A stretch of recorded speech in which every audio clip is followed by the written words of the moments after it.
Today we had our last Weave Cafe. It was a series of 4 sessions, and today we had our last one where we saw and welcomed many familiar faces to the sessions, and we explored and asked 3 participants that had been following the series to reflect, to give some feedback, and also to think about what they might take away or start to implement in their own environments. And then we opened up the session to everyone who was in the space to reflect openly, to consider some of the questions that were coming up from other participants. And we also heard from our colleagues at Europeana of their upcoming activities and things that they've already been doing, but also things they hope to implement in the future. And for that, we had Mareike, who offered a lovely overview of the various activities that they are doing at Europeana in relation to equality and diversity and inclusion.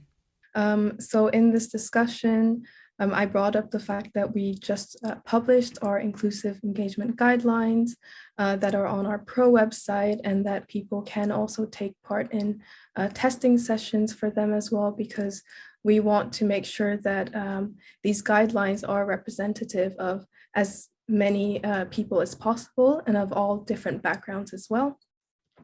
I also mentioned that this year we've also been able to have an editorial grant program for people of minoritized backgrounds to write editorials for us and share their expertise on this topic as well.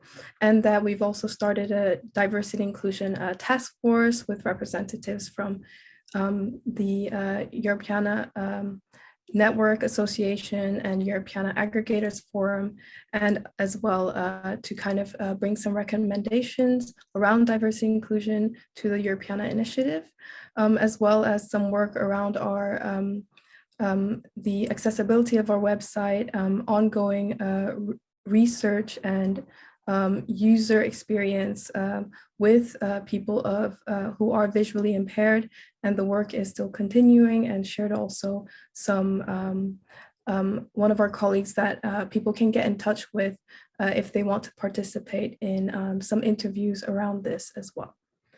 And just quickly mention that this is work that will continue to go on, and that we it's work that's not ending. We will always have to do more around diversity inclusion, and we'll always have to evolve the work that we continue to produce at the moment so that it's up to date with society that we live in. And after Mareike, we ended our session with Alex Andrustan from IN2. I tried to close the event by mentioning a bit more the ongoing work that we are carrying out in the project. We have a dedicated page for the capacity building strand, where people can find a lot more information about the different events that we are organizing, as well as access these kind of recordings that you are watching now, summaries and other resources. There is also a special section on our website where you can download various resources, best practices, and other kinds of materials that can help you in your work in understanding these aspects that we have discussed throughout this series. So please do have a look at our website.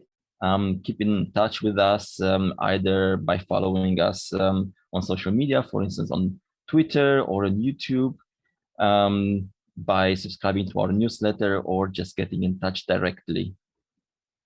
And with this, I would like to thank you very much for following this entire series.